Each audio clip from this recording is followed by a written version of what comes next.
Hi, everyone. Mike Gallagher for Full Access Sports on the Bearcat Sports Network, and we're fresh off of a 45-25 win coming out of East Texas Baptist University. We head into the second of two bye weeks, and with me, head coach Glen Fowles of the Bearcats. And, Coach, one thing I have to say is they got an early start down there. It looked really rough. In fact, they were faster than us at one point, I thought, on offense. But what was the difference? What was the difference after that first couple of minutes of the game so we could get the lead back? Well, you know, and you're absolutely right. East Texas Baptist, as you know, last year on this field, they were physical, they were fast, and, you know, you watch them on film, and they're even faster in real life. So they came out really, really fast. They used their speed. We missed a tackle up their sideline. And, you know, for us, it was always about, you know, sticking to it and understanding good things are going to happen if we do our job. Our first possession wasn't great. You know, we got a turnover, and we started backed up, and, you know, it just it wasn't a great start for us the first series.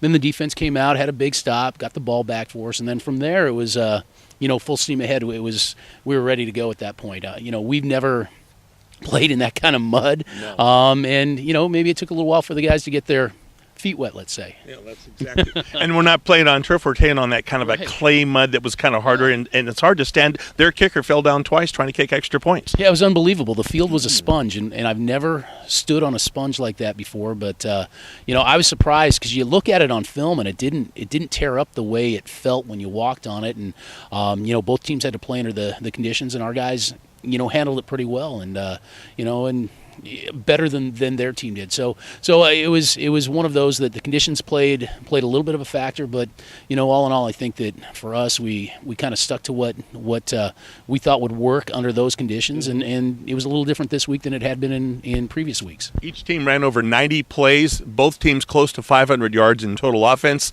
We saw a little bit more of the rush perhaps than the past. We had 3 100-yard rushers, so I'd say not only was a 20-point win effective, but certainly our ground game was. Oh, absolutely. And, you know, Coach Bills, as much as we throw the ball around with Josh, he's a guy who does love to run the ball. And it's one of those things that we weren't being as successful for one reason or another, just throwing the ball, and the conditions were terrible. But, you know, when you run the ball and you know where you're going and you get a hat on a hat, things turn out pretty well. And Dylan and Josh and Taylor did a great job. And like I said, I think Coach Bills was really pleased that you know, we put some points on the board running the ball. So.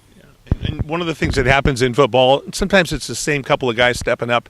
Every week it's been somebody different. This week, the Northwest Conference Offensive and Defensive Players of the Week and Special Teams Student Athletes of the Week are all Willamette. All three of those guys. Taylor Wyman, the first time I think we've ever had a dual Student Athlete of the Week. Offensive performance with a couple of touchdowns, well over 100 yards rushing, and a 39-yard punt average coming into that after that game. And then, of course, Brendan Mannion on the defensive side, 14 tackles, 9 solo, and a pick 6. Oh, you know, those guys, you know, let's talk about Mannion for a second. That guy, you know, we know he's fast, he's athletic, and he's playing really, really well at this point. And that game was as good a game I've seen an outside linebacker play in a long, long time. And, you know, he showed up everywhere at critical times. And, you know, I was really proud of his performance. It was a great performance for that kid, and like I said, some people wouldn't have expected it, but, you know, that guy's a great competitor. He doesn't like to be beat, and, you know, I'll tell you what, he showed up, and so really pleased with the way Brendan did that. And then with Taylor and Dylan, I mean, those guys, they just kind of kept after it. And Taylor, you're right, we haven't had a guy win both of them, but you know, Taylor was an outstanding player, and we talked on Monday that he overall may have been one of the best players on the field at that time. He rushed for a lot of yards, scored some touchdowns, he punted the ball well, he made tackles on kickoff. I mean, it was a really overall a fantastic game by Taylor. So those guys, very, very deserving. You know, we do some team awards, and Brendan Mannion was our defensive player of the week, and Dylan Jones was our offensive player of the week because we thought he played really well on the offensive side, and then Taylor really won a coach's award for overall play, and those guys really deserved it. When you go on the road like that, you have a delay, you have these types of things happen. It didn't diminish their play from the opening snap. Okay, the first series was not good. After that, Band-Aid on it, everything clicked.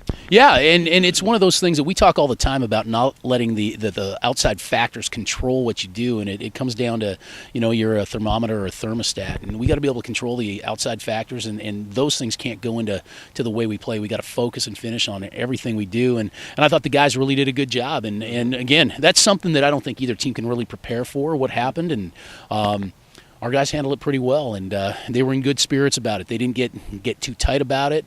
They were fairly loose in our cramped locker room. But again, when it was go time, they were ready to play. I mean, we came to play. We came a long way, and it was an interesting travel day. And we got there, and credit to those guys. They didn't let the outside forces influence how they performed. So I was really, really proud of that. Bye week again, second of two, and we play on a Friday night, October the 10th, against Whitworth in the Northwest Conference opener. But between now and then, the two top teams supposedly in this conference, number 2 ranked Linfield and overranked PLU, will be playing over at McMinnville on that Saturday, and I'm not the only one that feels that way, but I was going to say that's a good Saturday afternoon road trip. Oh, I'll tell you what, that'll be an outstanding game, and I'm one of the guys that, I disagree. I think that PLU is a legit team as well, and those guys are deserving everything that they get. They're playing tough teams, and Linfield's on fire doing some great things, and PLU, they're doing everything they need to do to win, and the teams do it a little differently, but I'll tell you, on that day in McMinnville on Saturday, that's going to be one of the best football games you could go watch. A little bit different styles going at it, but two very good teams that are absolutely worth what they're getting right now nationally. We don't play them for a little while, but we do play on a Friday night the following week on the 10th of October against Whitworth, a team that's kind of in a transition. They're 2-2 going into the weekend. Pacific comes to see them over the weekend that we're coming up here on our bye weekend. Not a bad matchup. I would say from that game we may see how good both of them are. Yeah, Pacific, they're 3-0, much improved. They're ready to roll, and I know Whitworth isn't as pleased with their final couple games as they could be, because they've got some talent on their team, and they just got to put it together. And Coach Tully will get them going, and Coach Buckley at Pacific, they're doing much better, and it's he's got that team rolling. I think it's going to be a great football game. It's one where when those two go at it, I believe Whitworth's going to play really, really well, and Pacific's going to go in hungry, and I agree. I think it's going to be a great clash. They're both real good teams, and that'll be one to watch too. I mean, it's exciting football. And exciting football continues. Again, we have the bye week coming up, and then on Friday the 10th, we'll be here in the evening, 7 o'clock with the Whitworth Pirates, and then it's back to Saturdays right after that. Any thoughts as you head with this extra weekend to yourself, so to speak, real briefly? Yeah, we're going to try not to lose this week, so we're going to try to beat BYE and keep going. And it's funny because you beat them before. Yeah, we're playing the same team twice, and usually that doesn't happen until the playoffs. But we want to get our guys healthy that need to be healthy, get them rested, be ready to roll, and really focus on what we do. Because ultimately that's going to come down to how good we are with our details of the football team. Thank you, Coach. Congratulations on the win. We get ready to go into the bye week, and we'll talk with him next week as we prepare for the Whitworth Pirates. With Coach Glen Fowles, I'm Mike Gallagher. Thanks for watching, everybody, here on FullAccessSports.com.